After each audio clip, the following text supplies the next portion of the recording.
इसे इंजीनियरिंग में art system कहते हैं, लॉक एंड की। इतना सुंदर ये इंडिया आपका रहा होगा उस समय जब चारों तरफ लोग रहते हैं। साबित होता है कि ये सारे यूनिवर्सिटी का दीवार इस तरह था। 1920 में एक्सकैवेटेड बिफोर, यानी 1920 में हमारे यहाँ इंडिया सरकार, अभी हमारे यहाँ जापान, कोरिया, थाईलैंड, बर्मा से लोग जो आते हैं ये बिल्डिंग को नहीं देखते हैं, इस मिट्टी को लोग नमन करते हैं कि हमारे विद्वानों की नगरी ये नालंदा थी। ये सब नया सपोर्ट है, ये गिर रहा था, इसके ऊपर प्लास्टर होती थी, जो सुर की चूने मिट्टी की बनी हुई प्लास्टर है, ये ओरिजिनल है। ये सीमेंट वाला नया है, ये आपका सुर की चूना वाला पुराने वाला। अच्छा, ये पुराना उसी टाइम का। यानी इससे साबित होता है कि ये सारे यूनिवर्सिटी का दीवार इस तरह था, है ना, 3 इंची की मोटी प्लास्टर। देखिए ये सारे स्टूडेंट कमरे हैं। कितना सुंदर ये इंडिया आपका रहा होगा उस समय जब चारों तरफ लोग रहते होंगे। ये लाइट के लिए होता, घर घर गौ पालते, इसलिए इंडिया में घी का दीपक। अच्छा, ये लाइट के लिए होता है। देखते हैं ना, ओके।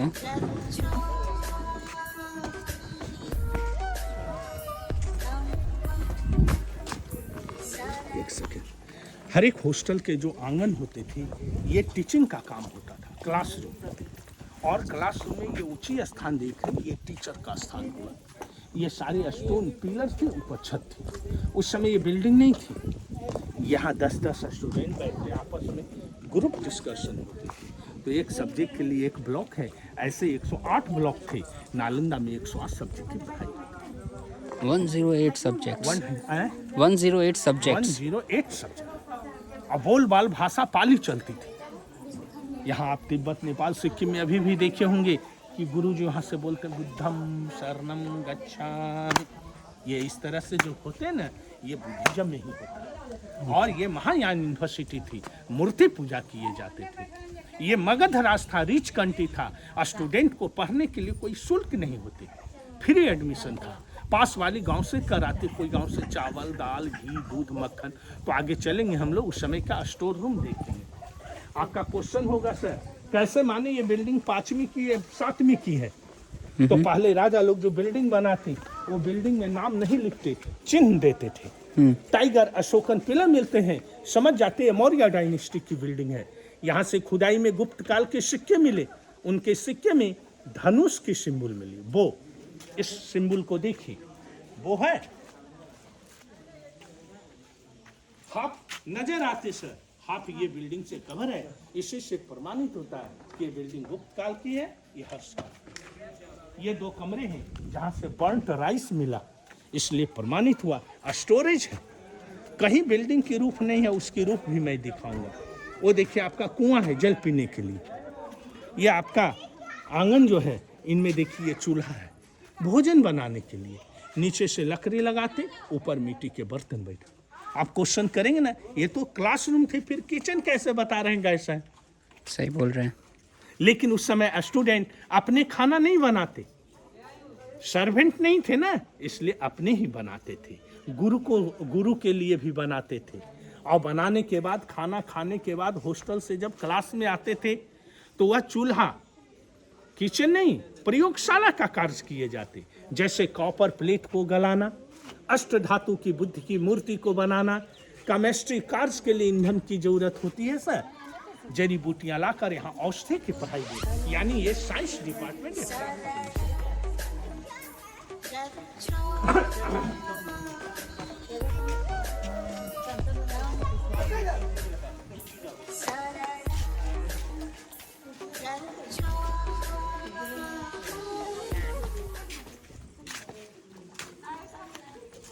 हॉस्टल में लोग रहते थे, यहाँ आकर बुद्ध की प्रार्थना करते, फिर क्लास करते। जब यहाँ बुद्धा की स्टैचू थी तो इसके ऊपर रूफ होने से रूम अंधेरा होता था, लाइट की व्यवस्था नहीं थी। तो दरवाजे पर 2 स्टोन रखे हैं। ये साधारण स्टोन नहीं है, ये स्टोन सर माइका स्टोन है। माइका में समझते, टाइप्स ऑफ स्टोन। आबरक होता है, चमकीली पत्थर होते हैं। इन पर एक कॉपर का प्लेट कसे हुए थे और सूर्य लाइट जब कॉपर पर आते, माइका पर आ, ये लाइट कमरे में प्रकाशित होते थे। यानी उस जमाने में इंडिया में रिफ्रेशर सिस्टम होती थी, जो आज भी आप देखिए लाइट देंगे ना तो इसमें देखिए चमक है। राइट राइट, हाँ चमक तो है। देखिए कितनी लाइट अभी भी है। उस समय कितना लाइट इस कमरे में जाता था, चिंता कीजिए।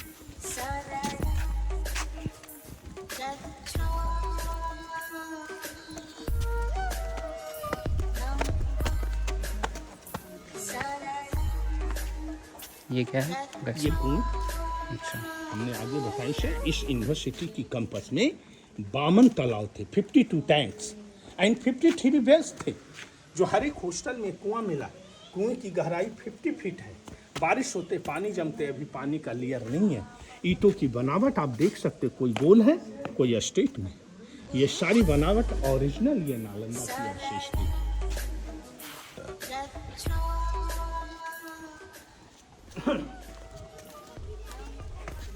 गांव से चावल आकर यहाँ रखाते थे। दरवाजा देखिए, स्लैब सिस्टम नहीं है, 2 इंच इधर 2 इंच इधर। ईंटे को बढ़ाते गए, सपोर्ट हो गई।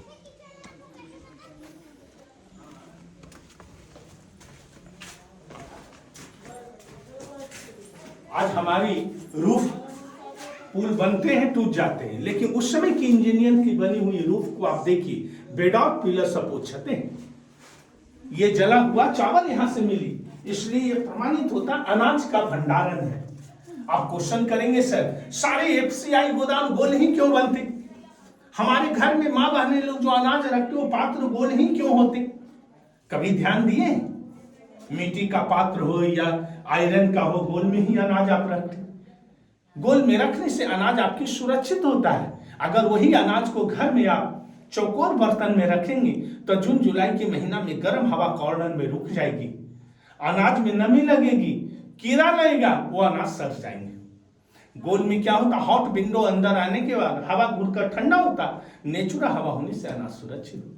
उस समय हमारे इंडियन के पास नॉलेज था, उन्होंने ऐसा स्टोरेज का रूफ बोल दिए कि हॉट विंडो जो अंदर आए, हवा टकरा कर ठंडा हो, अनाज मेरे। और यहाँ कॉर्नर पे ये कॉर्नर पे, ये कॉर्नर में तो अनाज भरी रहती थी ना। अच्छा, यहाँ तक अनाज भरी हुई थी। ओके, अनाज तो यहाँ तक की भी भरे रहेंगे। अच्छा। और हवा टर्निंग लेता। ये अगर नहीं होती तो ये नहीं रहेगा।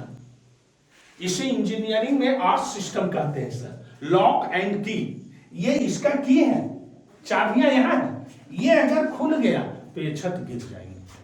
1600 वर्ष पुराने, ध्यान कीजिए सर, हमारे घर आज 100 वर्ष भी नहीं है, 1600 ईयर्स ओल्ड। ये भी कमरे एक जैसे सेम मिले हैं। ये लाइट के लिए गांव में ये भी। तो 2 ही भंडार था इसमें।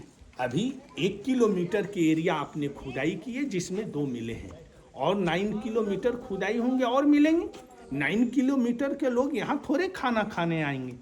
हमने बताया हर एक हॉस्टल के आंगन में किचन एवं प्रयोगशाला का कार्य, यानी जो रहते थे उतना ही का खाना यहाँ बनता।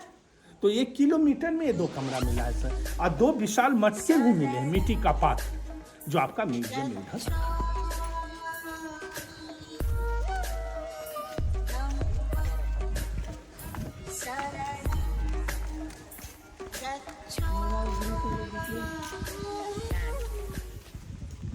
ये आज नालंदा होते तो हमारे भाई को MBBS पढ़ने के लिए यूक्रेन नहीं जाना पड़ता, सारी शिक्षा यहाँ दिए जाते थे। अब आपके मन में प्रश्न होंगे, इतनी बड़ी यूनिवर्सिटी इसी जगह पर नालंदा क्यों बनाए गए? सही बात है। तो ये बिहार राज्य नहीं थी, बिहार का पुराना नाम था मगध, और मगध की राजधानी थी राजगीर, जहाँ के राजा थे बिंबिसार। उसी समय 6 सेंचुरी BC में भगवान महावीर थे और भगवान बुद्ध थे। भगवान महावीर बुद्ध का टाइम 6 सेंचुरी BC है। उस समय ये नालंदा नहीं थी। भगवान बुद्ध महावीर के टाइम में यह जगह को आम्रपवारिका वन कहते थे। मैंगो गार्डन था, आम का बगीचा था। उस समय मगध देश की राजधानी राजगीर में भगवान महावीर ने 14 चतुर्मास करने वे राजगीर में आई उसमें 3 चतुर्मास नालंदा में किए थे।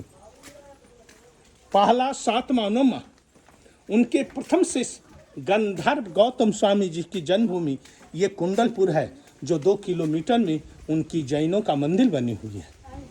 भगवान महावीर के चले जाने के बाद भगवान बुद्ध आए, यानी पुरानी जैन धर्म है, नए बौद्ध धर्म है, क्योंकि भगवान बुद्ध महावीर के समकालीन है और महावीर हमारे 24वें तीर्थंकर है, उनके आगे 23 तीर्थंकर और थे, तो पुराने हुए न सर, जैन धर्म पुराना। बुद्ध के आने से बुद्धिस्ट हुए, उसके पहले कोई बुद्धिस्ट नहीं थी। तो बुद्ध जब ज्ञान की प्राप्ति मिली, उस समय मगध देश की राजधानी राजगीर था, जहाँ के राजा बिंबिसार थे। बिंबिसार को उपदेश देने वे राजगीर आए। 6 वर्षों तक वो बम्बू गार्डन बेनुवन में ठहरे थे। उस क्रम में वे नालंदा आया करते थे। यहाँ आने के बाद इस जगह को लोग आम्रपावारी का वन कहते थे, मैंगो गार्डन था, आम का बगीचा था। तो यहाँ बुद्ध आने के बाद 2 शिष्य बनाए, जो आगे चलकर बुद्ध के परम शिष्य हुए। एक का नाम है सारिपुत्रा, दूसरा का नाम है महामुगलैना। महामुगलैना का मृत्यु सांची में हुई है, जो सांची स्तूपा मध्य प्रदेश भोपाल में बनी है। सारिपुत्रा का जन्म नहीं हुआ, निर्माण नहीं हुई, उनकी याद में सम्राट राजा अशोक ने ये स्तूपा को बनाई। ये सारिपुत्रा की स्तूपा है सर। ये बिल्डिंग 700 वर्षों तक चला, जब मिट्टी से ढकी हुई थी। तो इस बिल्डिंग को देखा जाए, यह नालंदा ऐसा था। 1920 में एक्सकैवेटेड बिफोर, यानी 1920 में हमारे यहाँ इंडिया सरकार नहीं थी, ब्रिटिश था। ब्रिटिश इसको खुदाई से पहले ऐसा देखा। हम या आप देखते तो नहीं मानते, धीरे धीरे बरस से साफ किए तो आज ऐसा नालंदा हम लोग देख रहे हैं।